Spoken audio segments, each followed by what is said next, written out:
বলছে আপনার বাড়িতে যদি পেয়ারার গাছ লাগা আর যদি বাড়ি ভর্তি লোক শুদ্ধই বলে যে এখান থেকে ডালিম হবে, আমরা সবাই ডালিম খাবো, শরীরে রক্ত বাড়বে, রক্ত পরিষ্কার হবে, বলেন এই আশাটা রাখা বোকামো হবে না এটা বুদ্ধিমানের কাজ হবে? হ্যাঁ, এটা বোকামো হবে না বুদ্ধিমানের কাজ হবে?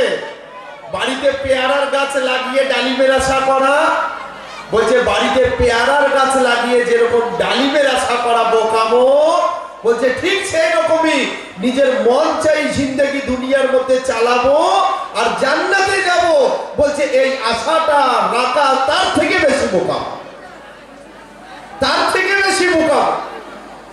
যে নিজের মন চাই জিন্দেগি চালাবো, মসজিদে 5 টাইম আজান হয়, 1 টাইম যাওয়ার মতো ক্ষমতা আমার নসিবে হয় না।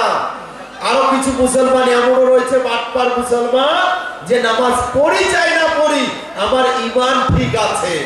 ও মুসলমানের বাচ্চা, যদি তোমার ঈমানে ঠিক হয় তাহলে তোমাকে মসজিদে দেখা যেত, যেহেতু তুমি মসজিদে আসো না তাহলে ভাবতে হবে তোমার ঈমানেও গড়বড় আছে।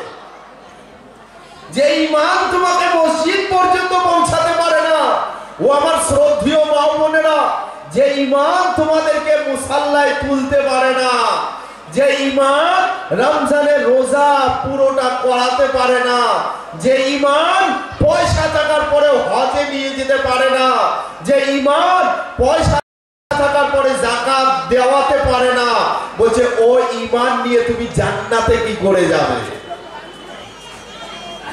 ওই ঈমান নিয়ে জান্নাতে কি করে যাবে? আল্লাহ রাব্বুল ইজ্জত জান্নাত বানিয়েছেন ঈমানওয়ালার জন্য, বেঈমানের জন্য কোনো জান্নাত নয়।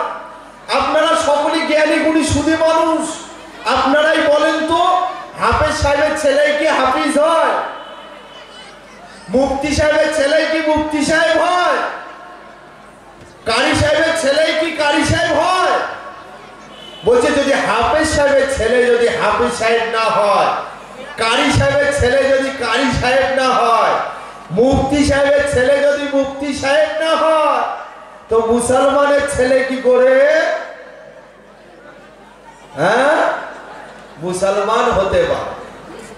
কথা বলে যুক্তি আছে কি নেই?